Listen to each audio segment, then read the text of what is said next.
I bought my dream car at 21. I'm on a mission to making this the best Turbo S that's ever been rebuilt and put back on the road.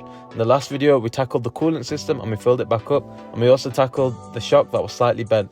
We ordered a new one, but even that was different, so we're having to wait for the new one to arrive. But if you watch along, you'll see what we get up to today. Here is the wing in all of its glory. As you can see here, it's been painted already, so it's literally just been getting ready to be fitted in. Marek, do we have to build anything up on the wing? Yes. We've got to put the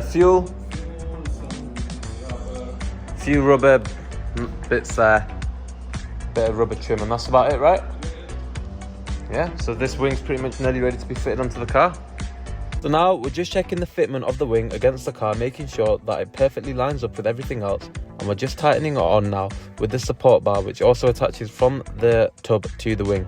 And as you can see here, it's looking pretty good. The car is pretty much on its way to looking like a car that was never crashed. And fun fact about these wings, they used to be made out of steel, but obviously throughout the years Porsche changed them to aluminium to reduce weight and improve performance, which is a good thing if you ask me, but a bad thing because of how flimsy they can be when you crash. And now we're fitting on the front bonnet, and I'd like to call this the identity of the car because it makes the car, in my opinion. And as you can see here, we're taking our time trying to get it as precise as possible because the panel gaps on these are so tight, and we want to make sure that we get it right so that each side is as equal as possible. So we're taking our time and we're not rushing, and we're trying to make it as good as possible.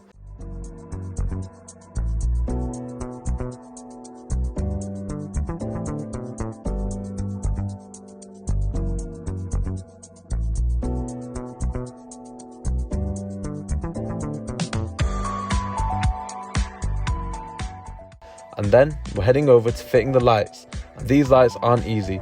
Notoriously, these lights are known for being stolen, but over the years Porsche have added a safety feature, which are two bolts that, as you can see here, we're tightening up now from the underneath so that we don't get our headlights stolen in broad daylight when it's parked on the street. So we're tightening it up, we're making sure it's nice and tight to prevent anyone from taking them, and we're making sure that they don't fall off when we're hitting them at high speeds, because we quite like these lights and they were very expensive. So yeah. Yes, even moving something. Matrix.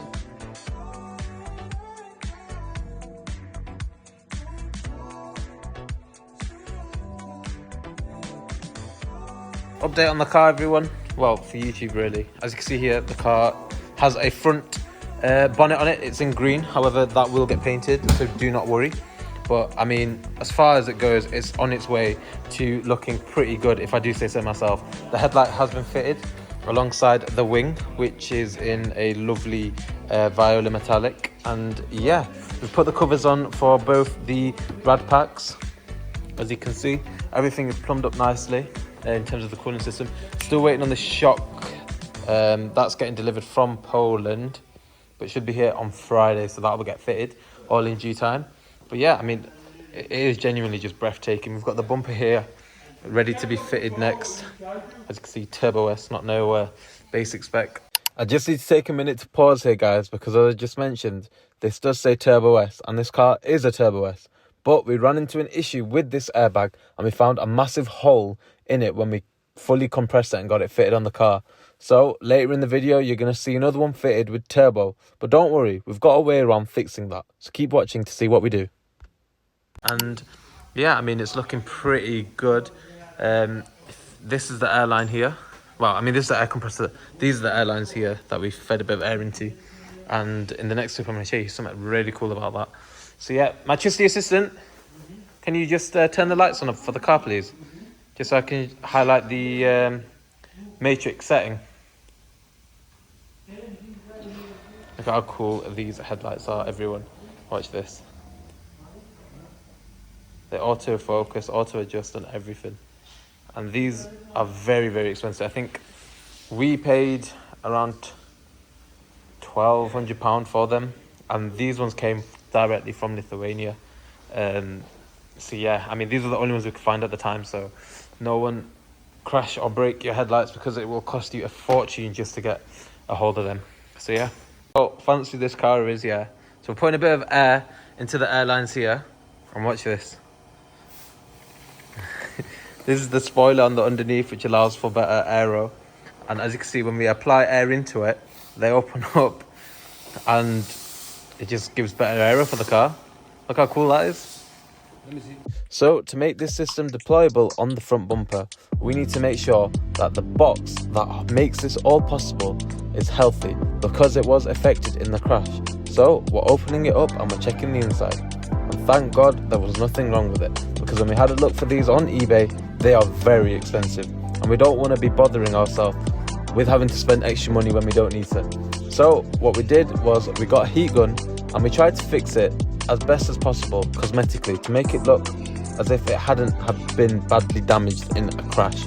And we did a pretty good job of that, because all it was a case of heating up plastic and bending it back into shape. And as you can see here, we applied a bit of pressure using whatever straight edge material we had at the time, and we pushed it using these grips and whatever other force we could use to make it as straight as possible. And it came out very well, if I do say so myself.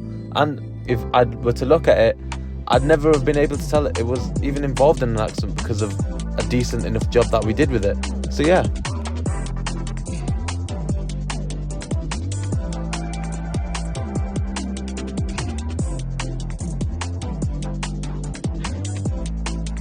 And now we're closing it up and putting it to a side, and we're waiting to put it inside the front boot area, which is where it is located.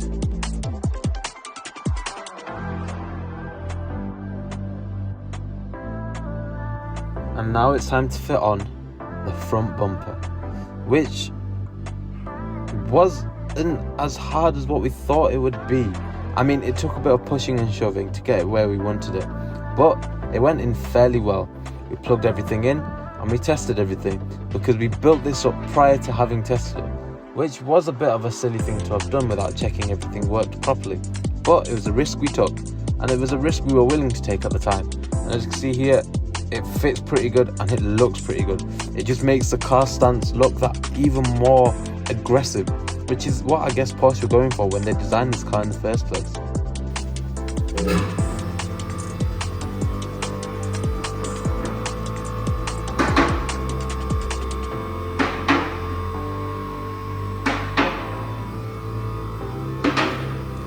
So if you see, it just says turbo now, yeah? It's turbo, no S. But we're gonna change that, aren't we, Marek? Yeah. We're gonna make it turbo S now, aren't we? Cool. Special edition Porsche. Turbo S. This is S. Looks like yes. Turbo, maybe bigger. You know, No, it's perfect. Now it's the turbo S.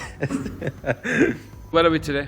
We're in Porsche Centre right now. We've literally just got here, and basically we're here to pick up a few parts. You can hear that. Beautiful. That. I don't know what it is. It's a Cayman. Is it a Cayman? Yeah. It sounds lovely though, whatever it is. But anyways, we're here to pick up an arch liner and a few little bits and bobs that we've had to grab from Porsche themselves. Not all of the parts we could get from the UK, and we didn't want to spend over the price. Not over the price, over the top prices from Porsche, if you know what I mean. So we're here just to collect the arch liner. All right. Okay. So you kind of got yourself a budget set, haven't you? Yeah, we've got a budget set, so that's why we're here now at Porsche to just grab this one thing, and hopefully we can get everything sorted, kind of thing. So I'm just going to grab it off him. Lovely. Excellent. So how much was that again? $299.22 including VAT. Yeah, $299. Porsche prices. That goes in your budget then, doesn't it? It just about fits in, yeah. So now that we've got that arch liner, we're fitting it onto the car in the final stages of getting this car back on the road. So now we're putting the wheel back on, locking it using the special lock, and being careful of that carbon ceramic disc because we don't want to break it in the final stages of getting this car off the ramp.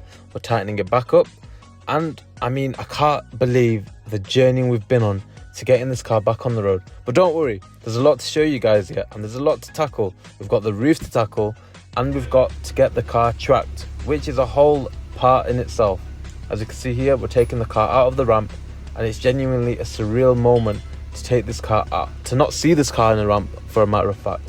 Even though it's only moving a few inches back, it's genuinely surreal that this car was in a shocking state before and what it looks like now. I'm genuinely so happy with the way it looks, and I can't believe that we managed to do it. If you guys enjoyed, please feel free to like, subscribe, and stay tuned for the next video.